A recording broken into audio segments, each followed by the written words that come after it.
ने class 12th bio का chapter biotechnology principles and process का पार्ट 4 देखा था। चलिए इस पार्ट 5 में हम इसको कंप्लीट कर देंगे, ये चैप्टर हमारा कंप्लीट हो जाएगा। सो चलिए स्टार्ट करते हैं बेटा। कॉम्पिटेंट होस्ट, कॉम्पिटेंट होस्ट का क्या मतलब होता है? हमने जो रिकॉम्बिनेंट डीएनए बनाया था, रिकॉम्बिनेंट डीएनए को हम अपने होस्ट में इंजेक्ट करवाते हैं, ठीक है। तो होस्ट आपका कॉम्पिटेंट होना चाहिए। अगर होस्ट कॉम्पिटेंट नहीं होगा तो किस तरीके से वो एक्सेप्ट करेगा रिकॉम्बिनेंट डीएनए को?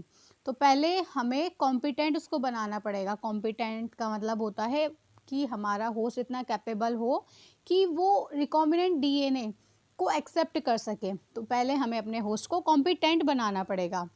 चलिए कैसे बनाएंगे हम क्या करेंगे, जो सेल होती है उस सेल को पहले हम डाइवेलेंट फॉर्म में उसको देखेंगे। डाइवेलेंट का क्या मतलब होता है? हम डाइवेलेंट केटायन यूज़ करेंगे होस्ट में, ठीक है। डाइवेलेंट केटायन मीन्स हम कैल्शियम ले लेंगे। केटायन मतलब जिस पे पॉजिटिव चार्ज होता है। तो जब हम कैल्शियम लेंगे तो उससे क्या होगा, आपका जो ऐसे फॉर एग्जांपल हमने बैक्टीरियल सेल को कॉम्पिटेंट बनाना है, ठीक है, वो एज ए होस्ट काम करता है। तो हम इस डाइवेलेंट केटायन से पोर्स क्रिएट करवा देंगे हमारे बैक्टीरिया के अंदर, ठीक है। बैक्टीरियल सेल में पोर क्रिएट्स हो जाएंगे जिसकी हेल्प से आपका जो रिकॉम्बिनेंट डीएनए है वो इंजेक्ट हो जाएगा होस्ट के अंदर, ठीक है। फोर्सफुली हम क्या करेंगे, अपने रिकॉम्बिनेंट डीएनए को फिर होस्ट में इंजेक्ट करवा देंगे।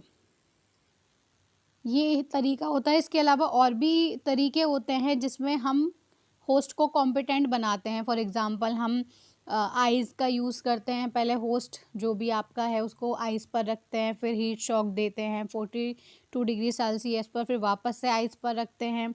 इससे क्या होता है कि जो हमारा रिकॉम्बिनेंट डीएनए होता है वो इजीली क्या होता है, इजीली आप एंटर कर जाता है आपके सेल के अंदर जो भी आप होस्ट लेते हैं।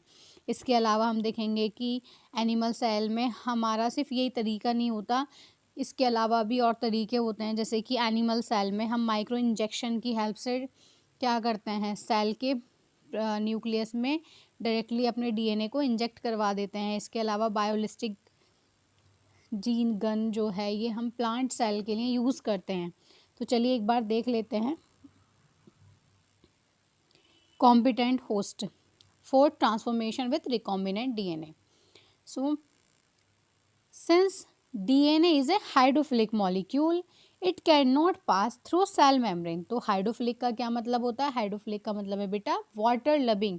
तो डीएनए आपका वाटर लविंग है और ये पास नहीं कर सकता सेल मेम्ब्रेन को। क्यों? क्योंकि सेल मेम्ब्रेन आपका हाइड्रोफोबिक होती है, ठीक है। वो वाटर का बना हुआ जो भी मॉलिक्यूल है या लार्ज मॉलिक्यूल है वो इजीली एंटर नहीं कर सकता आपका सेल मेम्ब्रेन के अंदर। So why in order to force bacteria to take up the plasmid, तो फिर किस तरीके से जो बैक्टीरिया है वो उसके अंदर प्लाज्मिड जाएगा? तो अभी हमने देखा कि कॉम्पिटेंट बनाने के लिए हम क्या करते हैं, डाइवेलेंट केटायन यूज़ करते हैं। So this is done by treating them with a specific concentration of a divalent cation such as calcium, which increase the efficiency with which DNA enters the bacterium through pores in its cell wall. Recombinant DNA can then be forced into such cells by incubating the cells with recombinant DNA on ice, followed by placing them briefly at 42 degrees Celsius heat shock and then putting them back on ice. This enables the bacteria to take up the recombinant DNA. Second हमने क्या देखा था कि हम heat shock देते हैं। पहले हम आइस पर रखते हैं अपना होस्ट को, फिर वापस से उसको हीट शॉक देंगे और फिर वापस आइस पर रखेंगे। इस तरीके से जो बैक्टीरिया है वो रिकॉम्बिनेंट जो डीएनए है वो बैक्टीरिया में चला जाएगा। इसके अलावा क्या देखा था हमने, माइक्रो इंजेक्शन की हेल्प से भी हम इंजेक्ट कर सकते हैं अपने डीएनए को होस्ट सेल के अंदर। चलिए देख लेते हैं। This is not the only way to introduce alien DNA, means आपका जो फॉरेन डीएनए है into host cell in a method known as micro injection. Recombinant DNA is directly injected into the nucleus of an animal cell. तो animal cell के जो nucleus है उसमें micro injection की help से हमारा जो भी डीएनए उसको हम इंजेक्ट करवा सकते हैं। In another method suitable for plants cells are bombarded with high velocity, microparticles of gold or tungsten coated with DNA in a method known as biolistic और जीन गन। इसके अलावा हम प्लांट सेल के अंदर क्या करते हैं, किस की हेल्प से जीन को हम इंजेक्ट कराते हैं, तो जो आपका जीन होता है उसको गोल्ड और टंगस्टन का कोट करवा देते हैं, फिर बायोलिस्टिक या फिर जीन गन इसको कहा जाता है, इसकी हेल्प से इंजेक्ट करवा देते हैं प्लांट सेल के अंदर अपना जो भी हमारा डिज़ायरेबल जीन होता है उसको। And the last method use disarmed pathogen vectors which when allowed to infect the cell transfer the recombinant DNA into the host। So disarmed pathogen vector हम यूज़ कर रहे हैं वायरस, ठीक है। तो वायरस को पहले डायसार्म्ड का मतलब होता है कि उसको इनएक्टिव कर देना, मीन्स उसकी जो प्रॉपर्टी होती है ना इन्फेक्शन करने की, उसको हम ख़त्म कर देते हैं और फिर उसको एज ए वेक्टर हम यूज़ करते हैं होस्ट के अंदर जो आपका जीन को कैरी करके ले जाता है। Now that we have learned about the tools for constructing recombinant DNA, let us discuss the process facilitating recombinant DNA technology। So चलिए देखते हैं process of recombinant DNA technology. तो क्या क्या प्रोसीजर होता है रिकॉम्बिनेंट डीएनए टेक्नोलॉजी के अंदर, देखते हैं हम। तो सबसे पहले हम क्या करते हैं, हमें पता है कि हम एक डीएनए लेंगे, क्योंकि उस डीएनए के अंदर क्या होता है, हमारा डीएनए है, डीएनए में हमारा डिज़ायरेबल जीन है। उस जीन को हम निकालने के लिए क्या करते हैं, हम इसको निकालने के लिए रेस्ट्रिक्शन एंजाइम यूज़ करते हैं जो इसको स्पेसिफिक साइट से कट कर देंगे। जब हमारा जीन जो है वो हमें मिल जाता है तो हम कैसे उसको, हमें मतलब किस तरीके से हमें लेना है, तो ये सारा प्रोसेस हम देखेंगे। तो चलिए देखते हैं। Recombinant DNA technology involves several steps in specific sequence such as isolation of DNA। तो सबसे पहले बेटा हमें क्या करना है, डीएनए का आइसोलेशन करना है, डीएनए को आइसोलेट करना है, उसको पृथक करना है, मतलब उसको निकालना है हमें। Fragmentation of DNA by restriction endonuclease, फिर क्या करेंगे, उसका फ्रेगमेंटेशन करवा देंगे, मीन्स हम रेस्ट्रिक्शन एंडोन्यूक्लियस यूज़ करते हैं तो वो स्पेसिफिक साइट से हमारे डिज़ायरेबल जो जीन है उसको कट कर देगा वहाँ से, तो फ्रेगमेंटेड हो जाएगा आपका डीएनए। फिर हम क्या करेंगे, ligation of the DNA fragment into a vector, vector में उस डीएनए को लाइगेट करवा देंगे लाइगेज एंजाइम की हेल्प से, transferring the recombinant DNA into the host. फिर होस्ट के अंदर अपना रिकॉम्बिनेंट डीएनए ट्रांसफर कर देंगे, culturing the host cell in the medium at large scale and extraction of the desired product. फिर क्या करेंगे, होस्ट में इंजेक्ट करवा देंगे रिकॉम्बिनेंट डीएनए को, कॉपी बन जाएगी, क्लोनिंग हो जाएगी, उसके बाद डिजायरेबल जो प्रोडक्ट हमारा है उसको हम एक्सट्रैक्ट कर लेते हैं, ठीक है, किसकी हेल्प से, डाउन स्ट्रीम प्रोसेस की हेल्प से। उस तरीके से ये सभी स्टेप्स को हमें डिटेल में देखना है कि किस तरह से हम डीएनए को आइसोलेट करेंगे, फिर हम फ्रेगमेंटेशन करवा, मतलब फिर हम रेस्ट्रिक्शन एंजाइम की हेल्प से अपने डिज़ायरेबल जीन वहाँ से निकालते हैं। चलिए देखते हैं। सो सबसे पहले क्या करना होगा, देखते हैं। Isolation of the genetic material, कैसे जेनेटिक मटेरियल मतलब डीएनए को हम आइसोलेट करते हैं। तो हमें पता है जेनेटिक मटेरियल डीएनए आरएनए दोनों हो सकता है। डीएनए आपका सभी ऑर्गेनिज्म में देखने को मिलता है, लेकिन आरएनए वायरसेस में जेनेटिक मटेरियल होता है हमारा। So recall that nucleic acid is the genetic material of all organisms without exception. In majority of organisms, this is deoxyribonucleic acid or DNA in order to cut the DNA with restriction enzyme। तो हमें पता है कि nucleic acid क्या है आपका, सभी organism में जेनेटिक मटेरियल क्या है, डीएनए है। न्यूक्लिक एसिड तो डीएनए आरएनए दोनों होते हैं, और जेनेटिक मटेरियल, ठीक है, ये प्रेजेंट होता है। जेनेटिक मटेरियल अगर हम देखें, मेजोरिटी जो होती है सभी ऑर्गेनिज्म में वो आपका डीएनए की होती है as a genetic material. Virus कहाँ मिलते हैं, वायरस में जो है आपका जेनेटिक मटेरियल आपको आरएनए भी देखने को मिलता है। तो सबसे पहले हम कैसे करेंगे इस प्रोसेस को, हमें अपना डीएनए आइसोलेट करना है, तो उसके लिए हम क्या करेंगे, डीएनए आइसोलेट करने के लिए फिर उसमें से हम अपना जीन कट करेंगे, फिर लाइगेट करेंगे, फिर रिकॉम्बिनेंट डीएनए बनाएंगे, क्लोनिंग करवाएंगे और अपना डिज़ायरेबल प्रोडक्ट ले लेंगे। उससे पहले हमें क्या करना पड़ेगा डीएनए निकालने के लिए, चलिए देखते हैं। DNA in order to cut the DNA with restriction enzyme, it needs to be in pure form, free from other macromolecules। तो सिर्फ हमें DNA चाहिए, बाकी के जो मैक्रोमोलिक्यूल्स हैं जैसे कि आपका प्रोटीन है, लिपिड है, या फिर कॉम्प्लेक्स शुगर है, हमें ये सभी चीज़ नहीं चाहिए, हमें सिर्फ हमारा डीएनए चाहिए। सो हम क्या करेंगे, we have to break the cell open to release DNA along with other macromolecules such as RNA, proteins, polysaccharides and also lipids. तो हमें सिर्फ हमारा डीएनए चाहिए, बाकी के ये सभी को हम ब्रेक डाउन करवा देंगे, रिमूव करवा देंगे। This can be achieved by treating the bacterial cells, plants or animal tissue with enzymes such as lysozyme, cellulase, chitinase. You know that genes are located on long molecules of DNA intertwined with proteins such as histone. The RNA can be removed by treatment with RNase ribonuclease, whereas protein can be removed by treatment with protease. तो सबसे पहले हम क्या करेंगे, देखो अगर हमें cell wall remove करनी है, ठीक है, मतलब सेल वॉल हमें ब्रेक करवानी है जिसके अंदर आपका जीन होगा। सेल के अंदर ही तो न्यूक्लियस होता है, न्यूक्लियस के अंदर आपका डीएनए होता है, तो सबसे पहले हमें सेल वॉल ब्रेक करनी होगी। तो अगर बैक्टीरिया का जीन चाहिए तो लाइसोजाइम से सेल वॉल ब्रेक कर दोगे। सेलुलोज से बनी होती है हमारी प्लांट सेल, तो सेलुलेज एंजाइम यूज़ करेंगे, इसकी हेल्प से सेल वॉल ब्रेक हो जाएगी। फंजाई की सेल वॉल बनी होती है काइटिन से, तो काइटिनेज एंजाइम यूज़ कर लेंगे। उसके बाद हमें क्या करना है, हमें पता है डीएनए के साथ तो हिस्टोन प्रोटीन भी होती है, हमने पैकेजिंग पढ़ी है, डीएनए पैकेजिंग में हिस्टोन प्रोटीन हेल्प करती है, तो हिस्टोन प्रोटीन भी होगी, आरएनए भी होता है, तो हमें आरएनए रिमूव करना पड़ेगा आरएनएज एंजाइम की हेल्प से। प्रोटीन को भी रिमूव करवाना पड़ेगा प्रोटीएज एंजाइम की हेल्प से, ठीक है। इसी तरीके से हमें ये एंजाइम्स यूज़ करने पड़ेंगे।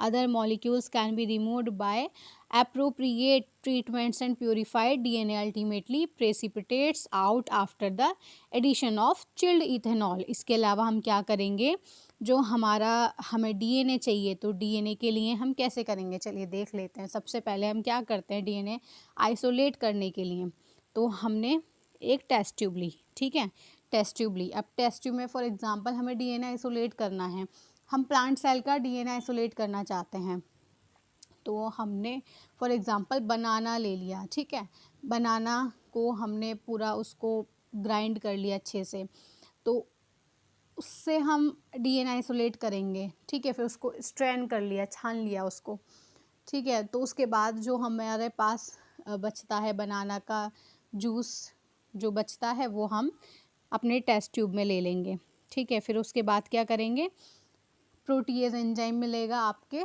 पपाया के अंदर, पपाया में प्रोटीएज एंजाइम मिल जाता है। कच्चा पपाया ले लेते हैं, उसको अच्छे से ग्राइंड करके उसका भी जूस ले लेंगे, फिर उसको इसमें पुट करवा देंगे, ठीक है। उसके बाद क्या होगा, हमारे पास सेल भी है, प्रोटीएज एंजाइम भी आ गया। फिर हम डिटर्जेंट ले सकते हैं, क्योंकि बेटा डिटर्जेंट में आपका लाइपेज एंजाइम होता है, ठीक है। तो लाइपेज भी हमें मिल गया, लाइपेज से लिपिड रिमूव हो जाएगा सेल में से, और प्रोटीएज से प्रोटीन रिमूव हो जाएगी, ठीक है। तो लिपिड भी रिमूव हो जाएगा, प्रोटीन भी रिमूव हो जाएगी, सेल हमने ले रखी है।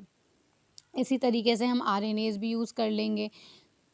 उसके बाद हम क्या करेंगे, इसके अंदर चिल्ड इथेनॉल पुट कर देंगे। तो चिल्ड इथेनॉल क्या करेगा बेटा, चिल्ड इथेनॉल हमारा जो डीएनए इसमें प्रेजेंट है उसको प्रेसिपिटेट फॉर्म में सुपरनेटेंट ले आएगा। सुपरनेटेंट का मतलब ऊपर की साइड हमें शो होगा, हमारा जो डीएनए होगा इस साइड ऊपर की तरफ हमें वाइट कलर का प्रेसिपिटेट फॉर्म में हमारा डीएनए आ जाएगा, और बाकी की जो भी सेल और अदर प्रोटीन लिपिड वगैरह जो ये सब होता है ये सेडिमेंटेशन हो जाएगा, मीन्स ये नीचे जम जाएंगे, और सुपरनेटेंट मीन्स ऊपर की तरफ आपका डीएनए आ जाएगा। अब आप क्या करोगे, चिल्ड इथेनॉल आपने यूज़ किया था, आपको डीएनए मिल गया, ठीक है। तो आप इस डीएनए को यहाँ से निकाल लेते हैं। चलिए आगे देखते हैं।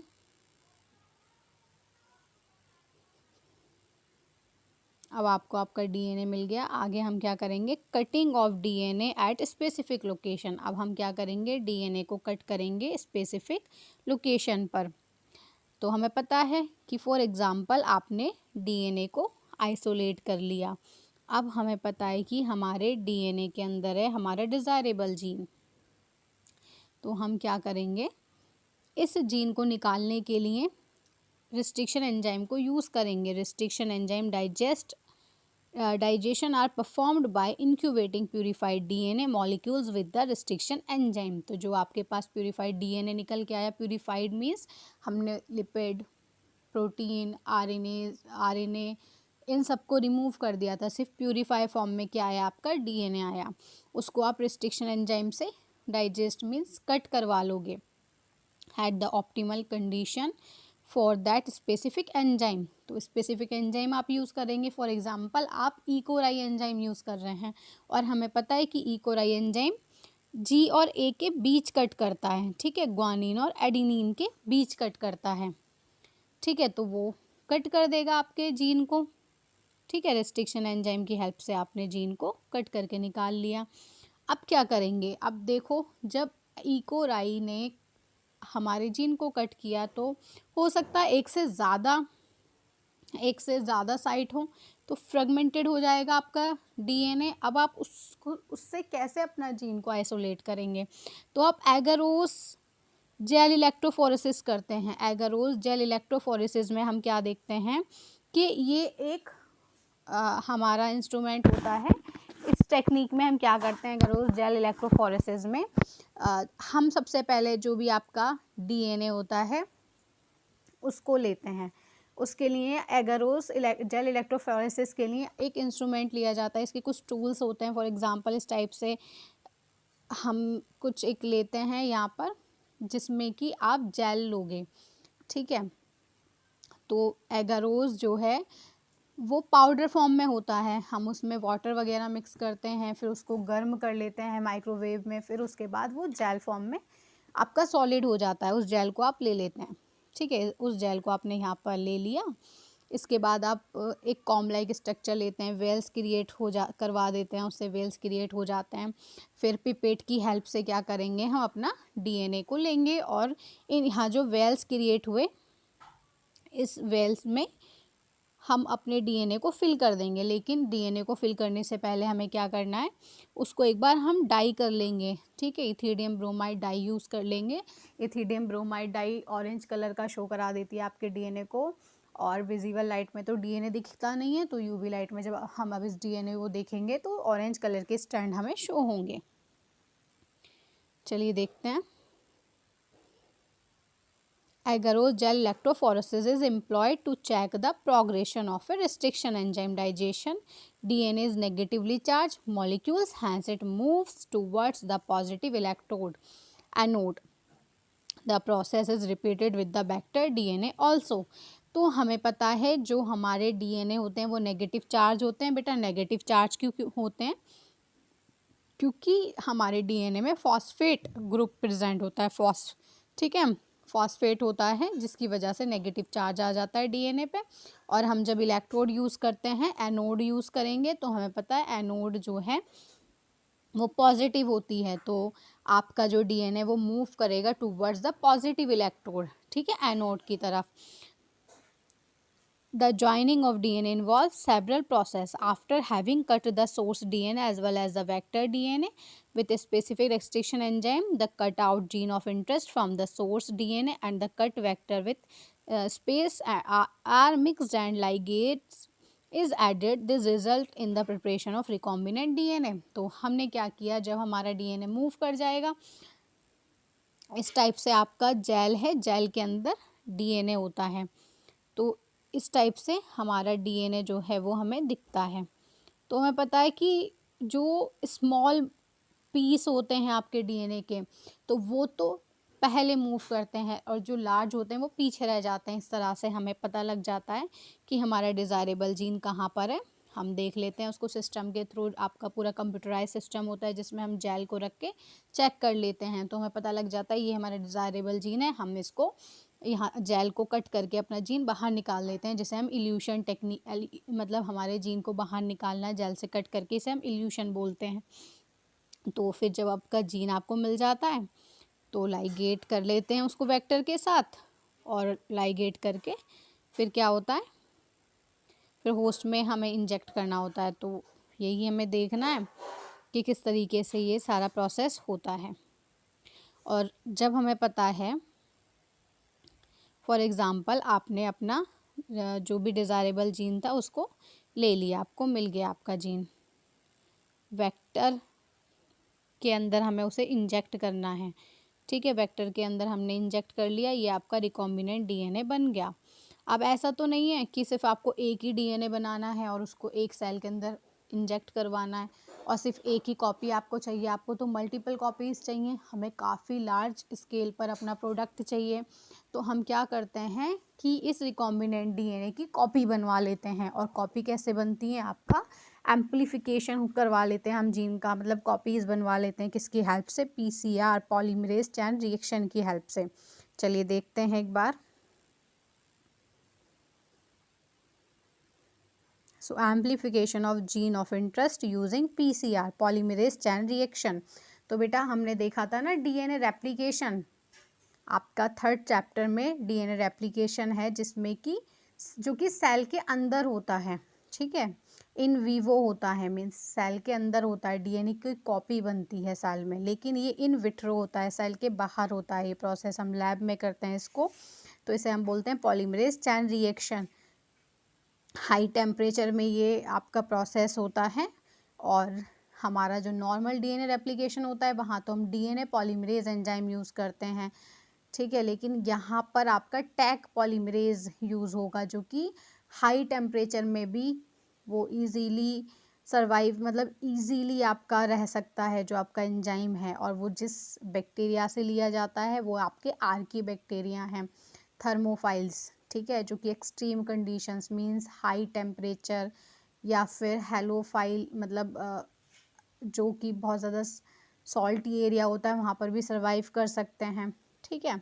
तो इस टाइप के एक्सट्रीम कंडीशन में भी सर्वाइव करने वाले बैक्टीरिया होते हैं, हाई टेम्परेचर में सर्वाइव कर सकते हैं, उन थर्मोफाइल्स बैक्टीरिया से आपका टैग पॉलीमरेज लिया जाता है, थर्मोफिलस एक्वेटिकस बैक्टीरिया से लिया गया है।